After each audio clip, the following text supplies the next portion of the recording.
Hello everyone, online classes class 9th subject science chapter 8 motion गति। In everyday life we see some object at rest and other in motion. Birds fly, fish swim, blood flow, thought veins and arteries and car move. Atoms, molecules, planets, stars and galaxies are all in motion. We often perceive an object to be in motion when its position changes with time. However, there are situations where the motion is inferred through indirect evidence. For example, we infer the motion of air by observing the movement of dust and the movements of leaves and branches of trees. What causes the phenomenon of sunrise, sunset and changing of season? Is it due to the motion of the earth? It is true. Why don't we directly perceive the motion of the earth? दैनिक जीवन में कुछ वस्तुओं की विरामावस्था में तथा कुछ वस्तुओं के गतिमान अवस्था में देखते हैं। पक्षी उड़ते हैं, मछलियां तैरती हैं, रक्त का प्रवाह सिराओं और धमनियों में होता है तथा मोटर गाड़ियां चलती हैं। परमाणु अणु, ग्रह, तारे और आकाशगंगाएं सभी गतिमान हैं। हम प्रायः यह समझते हैं कि कोई वस्तु गति में तभी है जब वह समय के साथ अपनी स्थिति में परिवर्तित करती है। तथापि ऐसी कई अवस्थाएं हैं जिनमें गति के अस्तित्व के अप्रत्यक्ष साक्ष्य हैं। उदाहरण के लिए हम हवा के गति का अनुमान धूल कणों और उड़ने व पेड़ों की शाखाओं और पत्तियों के हिलने डुलने से लगाते हैं। सूर्योदय, सूर्यास्त और मौसम परिवर्तन की परिघटनाओं के क्या कारण हैं? क्या यह पृथ्वी की गति के कारण है? यदि यह सही है तो हम पृथ्वी की गति के अनुमान प्रत्यक्ष रूप से क्यों नहीं लगा पाते हैं? An object might appear to be moving for one person and stationary for some other. For the passengers in a moving bus, the roadside trees appears to be moving backwards. A person standing on the roadside perceives the bus along with the passengers as moving. However, a passenger inside the bus sees his fellow passengers to be at rest. What do their observation indicate? किसी व्यक्ति के लिए एक वस्तु गतिशील प्रतीत हो सकती है जबकि दूसरे के लिए स्थिर। गति कर रही बस के यात्रियों के लिए सड़क के किनारे लगे पेड़ पौधे पीछे की ओर गतिमान प्रतीत होते हैं, जबकि सड़क के किनारे खड़ा एक व्यक्ति बस के साथ यात्रियों को भी गति करते हुए पाता है। यद्यपि बस के अंदर बैठा हुआ एक यात्री अपने साथी यात्रियों को विरामावस्था में पाता है। यह अवलोकन क्या संकेत करते हैं? मोस्ट मोशन और complex. Some object may move in a straight line, others may take a circular path. Some might rotate and a few other might vibrate. They might be situations involving a combination of these. In this chapter we shall first learn to describe the motion of object along a straight line. We shall also learn to express such motion through simple equations and graphs. Later we shall discuss way of describing circulation motion. बहुत सी गतियाँ जटिल होती हैं। कुछ वस्तुएं सीधी रेखा में तो कुछ वस्तुएं वृत्तीय पथ पर गतिमान हो जा सकती हैं। कुछ घूर्णन कर सकती हैं, कुछ कंपन कर सकती हैं। ऐसी भी स्थिति हो सकती है कि जिसमें यह क्रियाएं साथ साथ हों। इस अध्याय में हम सबसे पहले सीधी रेखा के गतिमान वस्तुओं की वर्णन करेंगे और हम इस तरह की गति को साधारण समीकरणों और ग्राफों के माध्यम से व्यक्त करना भी सीखेंगे। बाद में हम वृत्तीय गति के बारे में चर्चा करेंगे। डिस्क्राइबिंग मोशन, गति का वर्णन। We describe the location of an object by specifying a reference point. Let's understand this by example. Let's assume that a school in a village is 2 kilometers north of the railway station. We have specified the position of the school with respect to the railway station. In this example, the railway station is the reference point. We could have also choose other reference point according to our conventions. Therefore, to describe the position of an object, we need to specify a reference point called the origin. अब हम देखते हैं गति का वर्णन। हम किसी वस्तु के स्थिति को एक निर्देश बिंदु निर्धारित कर व्यक्त करते हैं। आइए हम इसे एक उदाहरण के द्वारा समझें। माना किसी गांव में एक स्कूल रेलवे स्टेशन से 2 किलोमीटर उत्तर दिशा में है। हमने स्कूल की स्थिति को रेलवे स्टेशन के सापेक्ष निर्धारित किया है। इस उदाहरण में रेलवे स्टेशन निर्देश बिंदु है। हम दूसरे निर्देश बिंदुओं को भी अपने सुविधा अनुसार चयन कर सकते हैं। इसलिए किसी वस्तु का स्थिति को बताने के लिए हमें एक निर्देश बिंदु की आवश्यकता होती है, जिसे मूल बिंदु कहा जाता है। Motion along a straight line, सरल रेखी गति।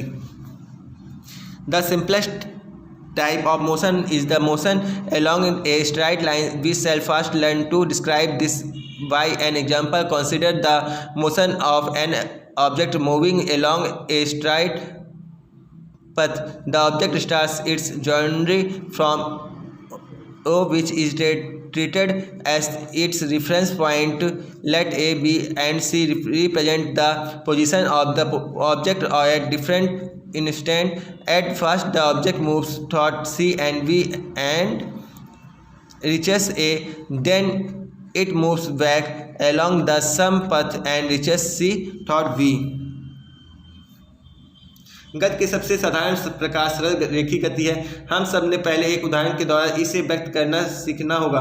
माना कोई वस्तु सरल रेखी पथ पर गतिमान है। वस्तु अपनी गति बिंदु O से प्रारंभ करती है, जिसे निर्देश बिंदु माना जा सकता है। माना कि भिन्न भिन्न क्षणों में A, B और C वस्तु की स्थितियों में प्रदर्शन करते हैं। पहले यह C और B से गुजरती है और A से पर पहुंचती है। इससे पश्चात यह उसी पथ पर लौटती है और B से गुजरते हुए C तक पहुंच जाती है। Can the magnitude of the displacement be equal to the distance traveled by an object? Consider the example given in for motion of the object for O to A. The distance covered to 60 km and the magnitude of displacement is also 60 km during its motion from 0 to A and back to B. The distance covered is equal to 60 km plus 25 km is equal to 85 km. Will the magnitude of displacement is equal to 35 km. Thus a magnitude of displacement 35 km is not equal to the path length 85 km. Further, we will notice that the magnitude of the displacement for a course of motion by be 0, but the corresponding distance covered is not 0 if you consider the object to travel back to O and final position coincide with the initial position, and therefore the displacement is 0. However, the distance covered to this journey is OA plus AO is equal to 60 km plus 60 km is equal to 120 km. Thus two different physical quantities, the distance and the। अब देखते हैं वस्तु के द्वारा तय की गई कुल दूरी OA प्लस OAC है, अर्थात 60 kilometre plus 35 kilometre equal to 25 kilometre. यह वस्तु के द्वारा तय की गई दूरी है। किसी वस्तु की दूरी को निर्धारित करने के लिए यह हम केवल अंकीय मान की आवश्यकता होती है, ना कि गति की दिशा की। कुछ ऐसी राशियाँ होती हैं जो केवल उनके अंकीय मान द्वारा व्यक्त की जाती है। किसी भौतिक राशि का अंकीय मान जिसके परिणाम है उसका उदाहरण के द्वारा क्या आप वस्तु की प्रारंभिक स्थिति O से और उसकी अंतिम स्थिति C तक की दूरी को ज्ञात कर सकते हैं। यह दूरी आपको A से गुजरते हुए O से C तक के विस्थापन का अंकीय मान होता है। वस्तु के प्रारंभिक व अंतिम स्थिति के बीच की न्यूनतम दूरी को वस्तु का विस्थापन कहते हैं। क्या विस्थापन के परिणाम की वस्तु के द्वारा तय की गई दूरी के बराबर होता है? चित्र डायग्राम 8.1 में दिए गए उदाहरण को देखें। O से A तक वस्तु की गति के लिए तय की गई दूरी 60 किलोमीटर है, जब विस्थापन का परिणाम 60 किलोमीटर। O से A तक पुनः B तक गति के दौरान तय की गई दूरी 60 किलोमीटर प्लस 25 किलोमीटर 85 किलोमीटर, जबकि विस्थापन का परिणाम 35 किलोमीटर होगा। इसलिए विस्थापन का परिणाम 35 किलोमीटर तय की गई दूरी 85 किलोमीटर के बराबर नहीं होगा। पुनः हम देखेंगे कि गति का दौरान विस्थापन का परिणाम शून्य हो सकता है, परंतु तय की गई दूरी शून्य नहीं होगी। यह हम मान लेते हैं कि वस्तु गति करते हुए ओस तक जाती है और प्रारंभिक स्थिति और अंतिम स्थिति आपस में मिल जाती है, अतः विस्थापन शून्य। यद्यपि इस यात्रा में तय की गई दूरी ओ ए प्लस ए ओ इसका टू 60 किलोमीटर प्लस 60 किलोमीटर इसका टू 120 किलोमीटर है। इस प्रकार the displacement are used to describe the overall motion of an object and to locate its final position with reference to its initial position at a given time। दो विभिन्न भौतिक राशियों दूरी और एवं विस्थापन का प्रयोग वस्तु की पूरी गति प्रक्रिया को व्यक्त करने में तथा दिए गए समय के वस्तु को प्रारंभिक स्थिति के सापेक्ष अंतिम स्थिति ज्ञात करने में किया जाता है। Uniform motion and non uniform motion, एक समान गति और असमान गति। Consider an object moving along a straight line, let's travel 5 metre in the first second, 5 metre more in the next second, 5 metre in the third second and 5 metre in the fourth second. In the case the object covers 5 metre in each second, as the object covers equal distance in equal intervals of time, it is said to be in uniform motion. The time interval in this motion should be small. In your day-to-day life we come across motion where objects cover unequal distances in equal intervals of time. For example, when a car is moving on a crowded street or a person is jogging in a park, there are some instances of non-uniform motion। माना कि एक वस्तु एक सीधी रेखा पर चल रही है। माना पहले एक सेकंड में वह 50 मीटर, दूसरे सेकंड में 50 मीटर, तीसरे सेकंड में 50 मीटर और चौथे सेकंड में 50 मीटर की दूरी तय करती है। इस स्थिति में वस्तु प्रत्येक सेकंड में 50 मीटर की दूरी तय करती है। क्योंकि वस्तु समान समांतराल में समान दूरी तय करती है तो उसकी गति को एक समान गति कहते हैं। इसी तरह की गति को समांतराल छोटा होना चाहिए। हम दैनिक जीवन के कई बार देखते हैं कि वस्तुओं के द्वारा समान समांतराल में असमान दूरी तय की जाती है। उदाहरण के लिए भीड़ और सड़क पर की जा रही कार या पार्क में दौड़ रहा एक व्यक्ति, यह असमान व्यक्ति के कुछ उदाहरण हैं। Measuring the rate of motion, अब गति की दर का मापन। Look at the situation given in figure 8.2। if the wobbling speed is 143 km/h in figure 8.2, what does it mean? What do you understand from the signboard in figure 8.2? तो हम देखते हैं कि 8.2 में दी गई स्थिति को देखें। जो 8.2 में ए में यदि गेंद की गति 143 किलोमीटर/घंटे है तो इसका क्या अर्थ है? चित्र 8.2 में दिए गए साइन बोर्ड में आप क्या समझते हैं? Different object mile take different amount of time to cover a given distance. Some of them move fast और some move slowly. The rate of which object move can be different. Also different object can move at the same rate. On one of the ways of measuring the rate of motion of an object is to find out the distance traveled by the object is unit time. This quantity is referred to as speed.